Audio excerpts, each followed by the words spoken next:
Welcome to you all. It's my very great pleasure to be chairing this session today. This presentation by Professor Jonathan Liljeblad is co-hosted by the Asian Law Centre and the Institute for International Law and the Humanities, so you're all very welcome. I'd like to acknowledge that we are having our meeting today on the unceded lands of the Wurundjeri people of the Kulin Nation. I pay my respects to their elders, past, present and emerging. I acknowledge that the process of reconciliation and treaty making has a long way to go, and that we all have an important role and responsibility to play. And today's topic, of course, is a really important topic and reflects a really important project, which is Indigenous Knowledge for Internations Law, Indigenous Approaches as International Law. Professor Jonathan Liljeblad is Associate Professor at the Australian National University College of Law, Governance and Policy. I see that it's accumulated some extra names and titles just recently. And his research explores the intersection of Indigenous rights, human rights and environmental issues, drawing on fieldwork in South and Southeast Asia.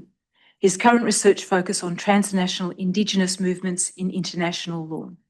He's a trustee for the Law and Society Association, which is a great thing, and co-chair of the LSA Indigenous Peoples and the Law Collaborative Research Network, as well as being co-chair of the Indigenous Peoples and Local Communities Committee for Law Asia.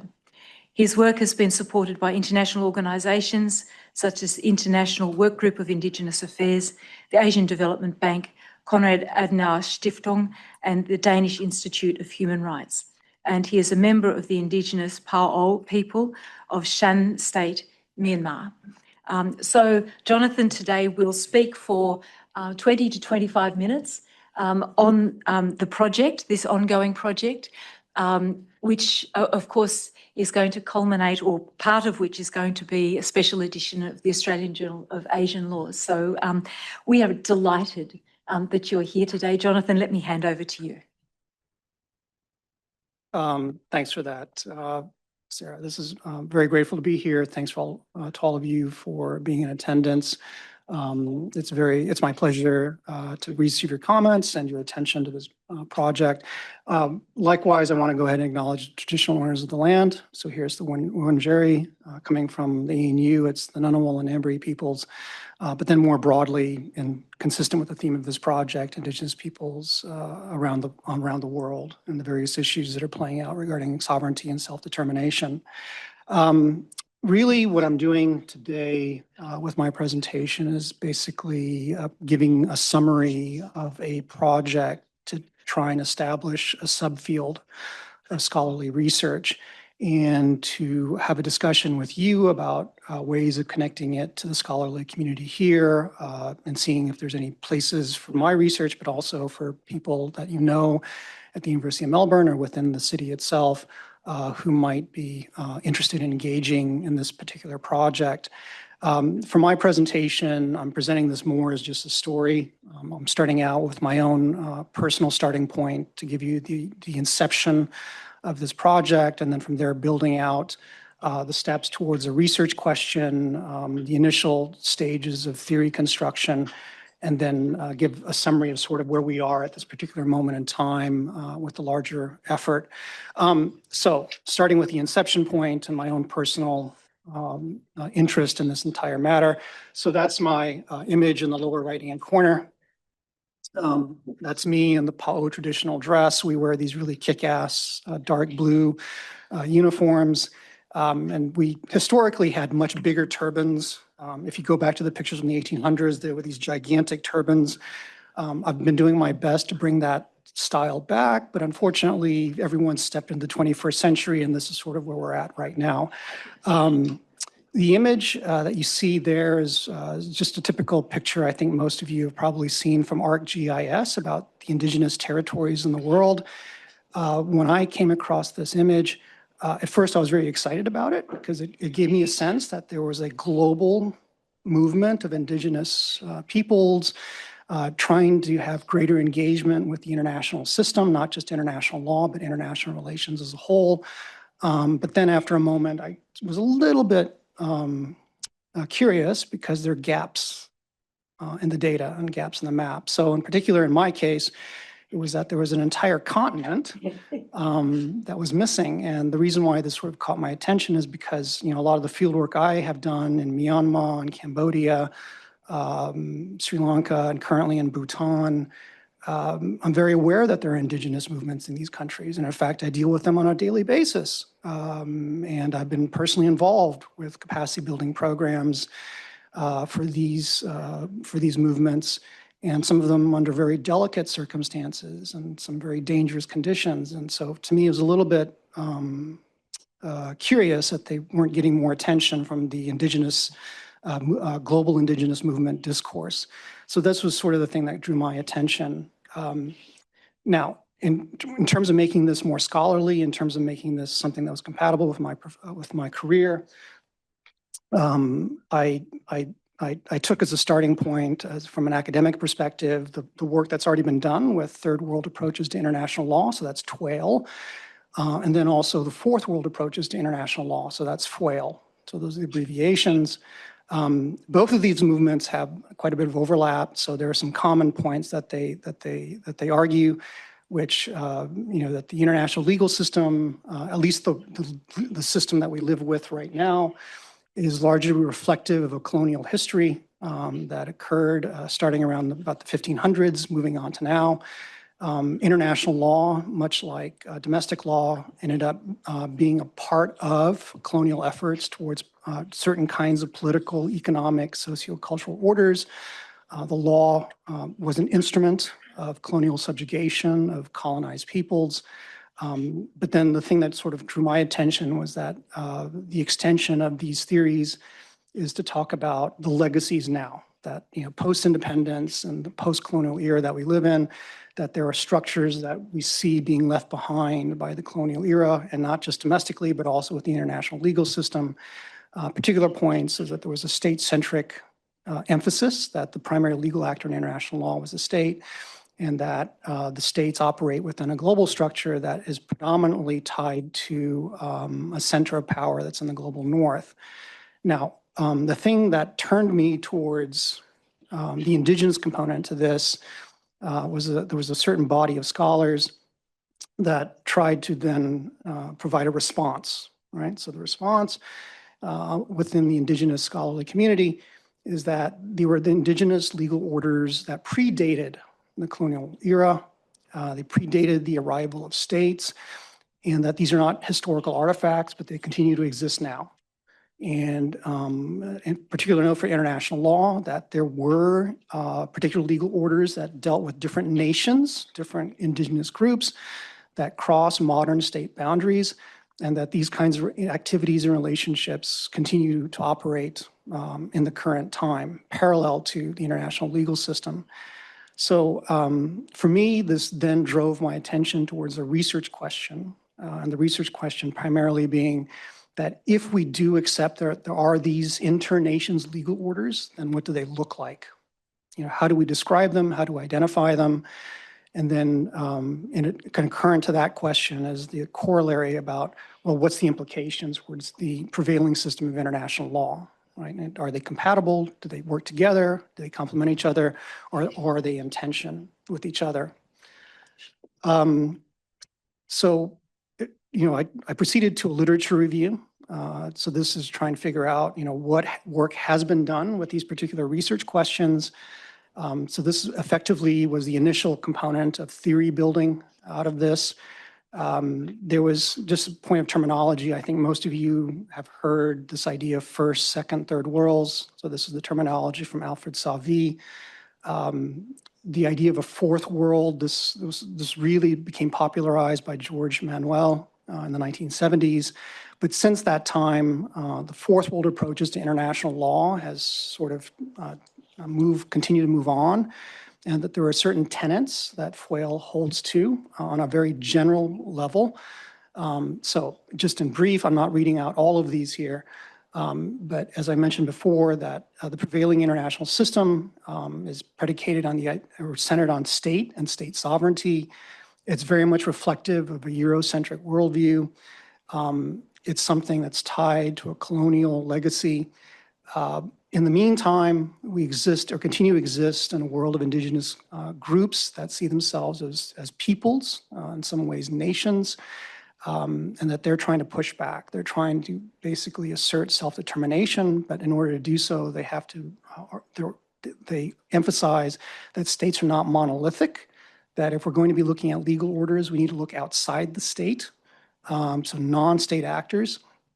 We need to adjust the definition of law so we understand what indigenous legal orders are. And then we have to see them as being actions of self-determination, that if we're reviving these internations legal orders between different peoples, that these are acts of self-determination by an indigenous population or indigenous populations, plural, within a state-centric international legal system. So this is the general theory of whale. To me, this was useful as a starting point. My concern, however, was that this is very general, right? This is all very abstract, and in particular, one of the concerns I had was that it doesn't give a lot of it's very good at description, but it's not very good at prescription. So in terms of prescriptive value that indigenous peoples can exercise, it needs quite a bit more work. And so this is where my attention then turned to. And in particular, the concerns that I had based on my own field work was that indigenous movements are diverse, they're context specific, and that we cannot treat indigenous perspectives as being monolithic. So it's very difficult to say that there's a universal theory of indigenous international law, or for that matter, a universal theory of indigenous perspectives. And so when we're dealing with this kind of complexity, what do we do? How do we digest this? How do we say that there are indigenous theories, plural, of internations law, given the scale of diversity that exists among indigenous peoples on this planet? So this is where, for me personally, and the work that I've published recently has been trying to connect different bodies of literature together. So in my case, I've been connecting international law scholarship with critical Indigenous Studies scholarship. And I've relied quite heavily upon the works of Brendan Hokowitu and Eileen Morton Robinson, Nicole Watson. And so one of the things that they've constantly talked about was that, a useful starting point is to think about indigenous knowledge and, what's the an indigenous knowledge system look like and how do we describe it? And so here specifically, the framework that they constructed, which I found particularly useful, was ideas of ontology, epistemology, methodology, axiology. So within the case of trying to excavate or identify inter-nations law, it's the ontology as well. What are we talking about? If we're going to say that there's an indigenous legal order between nations or between peoples, what does that mean? What are we talking about? So examples from some of the works that I'm dealing with right now. What does it mean to have an indigenous approach to a law of outer space?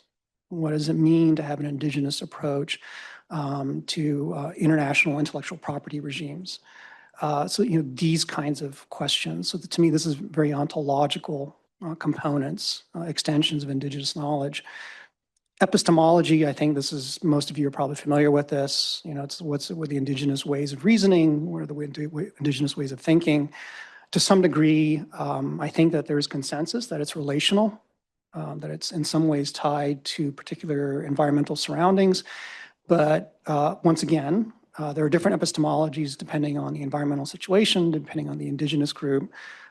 So the place that my people come from in Myanmar and Shan State, there are actually more than 15 different indigenous groups that populate an area around Inle Lake, which is in the Shan Hills.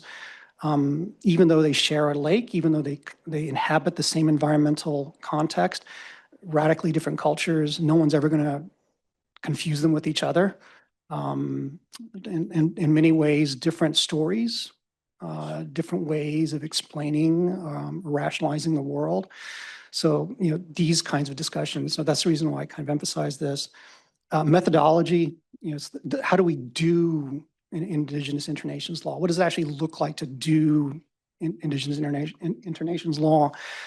So one of the examples that I found quite inspiring here in Australia was there's the research agenda on Indigenous diplomacy, and the work that's been coming out of that particular body of scholarship, which to me is quite fascinating. And it talks about, what I've taken away from that particular work, or that line of inquiry, is that there are forms of diplomacy that are not necessarily embodied within existing international law, but that different Indigenous peoples coming from entirely different geographic spaces, different cultures, still seem to be able to exercise a form of diplomacy and of engagement with each other that is separate from their states, separate from embassies. And so, this to me isn't reflective of, the ways of doing things. The last I'll point out here is axiology, that if we're saying that there's are identifiable Indigenous ontologies, epistemologies, or methodologies, then my position is that one of the prime concerns of Indigenous communities is about identity and being able to preserve and maintain distinctive identities on their own, in which part of that is to try and pursue ontologies, epistemologies, methodologies that are reflective of their individual group identity, in which case that becomes a normative concern, right? So that becomes a basis of axiology, that for any Indigenous community, they're going to find it anything on an internations level or international level problematic if it erodes their identity. It sort of erodes their ontologies, epistemologies, methodologies. So for me, this is how I sort of construct or identify axiologies.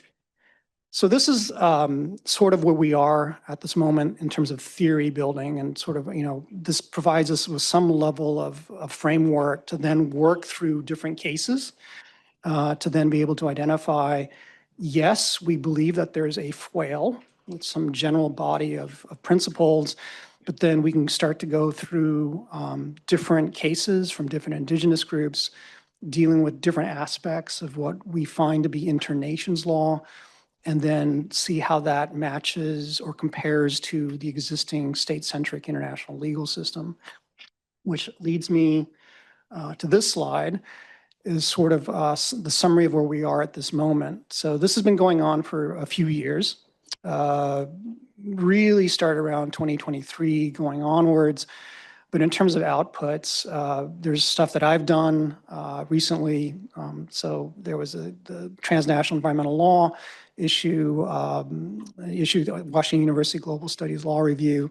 So these are sort of the solo authored works that really got to the theoretical components of what I was trying to do and try to apply it to an empirical basis, excuse me.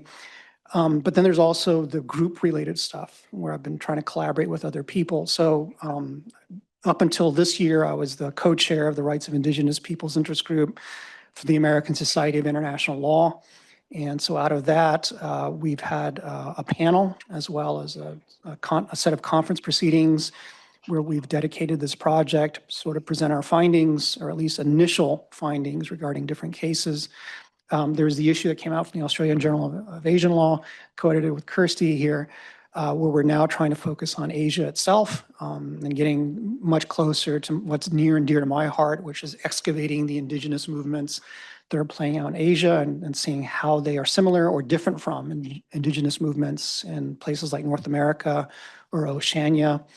We've had webinars, and then we've had ongoing conferences where we're trying to recruit more authors as we speak. So this is sort of where we're at. It's not a polished project. It's definitely not a mature project. It's I would use the term ongoing, right? So it's definitely past inception. I would still say it's in early stages. So hence the reason why I'm here today is to try and trying to promote this effort, just to see if there's anybody else who's interested in joining in this somehow. In particular, in terms of building this out into an actual subfield, it's it's not enough to have research about Indigenous peoples. We need to have scholarship that's by Indigenous scholars, right? And so we want to try and encourage Indigenous scholars, even if even if they haven't thought about the international level before, that maybe they can start thinking about it now, right? And to try and build out a global community of Indigenous scholars that are thinking about, sort of these internations, transboundary, transborder kinds of perspectives or aspects of indigenous knowledge. The other thing is that for me personally, I think it's imperative that we try to break down this idea of a monolith, an Indigenous monolith. Just as much as in Australia, you recognize that it's problematic to assume that there's a monolithic First Nations, I think we need to get this understood on a global level. I can't begin to tell you how many encounters I've had, even at elite universities that shall not be named at this time, that they have this particular image of Indigenous peoples, which I find to be somewhat like stuck in the 1950s. So I want, I'm trying to, for this project, we want to show that there's a diversity of Indigenous perspectives, a diversity of Indigenous experiences. The idea of what constitutes indigeneity in one place is not necessarily the same as another. And then probably the most critical of all is to then say that, look, as much as we have these disparate Indigenous experiences, these different Indigenous contexts, that they do have relevance for an international level. And we see these playing out, but we want to highlight these for the larger global community to recognize that they're still very much at play, that they still very much have relevance for the things that are happening right now. And that when we see these multilateral international efforts to deal with certain kinds of issues play out, and they encounter resistance from local communities, that there are very clear, specific reasons why, right? And we want to be able to explain why that there's resistance from different communities. And of course, outputs, right? And so I've been lucky enough that I've encountered other Indigenous scholars that we live in multiple spaces where, on one hand, part of our life is in communities that they don't want to share themselves. They don't want to share their knowledge. They're very much protective and they want to protect themselves. And the way they protect themselves is by being anonymous or having not drawing attention to themselves. But then on the other hand, we live in spaces like here where everything's about getting attention and everything's about engagement and everything's about trying to bridge things. So I want to, and so for me and for the other scholars that I work with, we're trying to find ways of respectfully generating outputs that kind of make these bridges. So what's happening right now at this particular moment in time is we're working on a co-edited volume. The co-editors for the time being is Brenda Gunn, Cheryl Lightfoot, Abadir Ibrahim, and then Shay Esterling.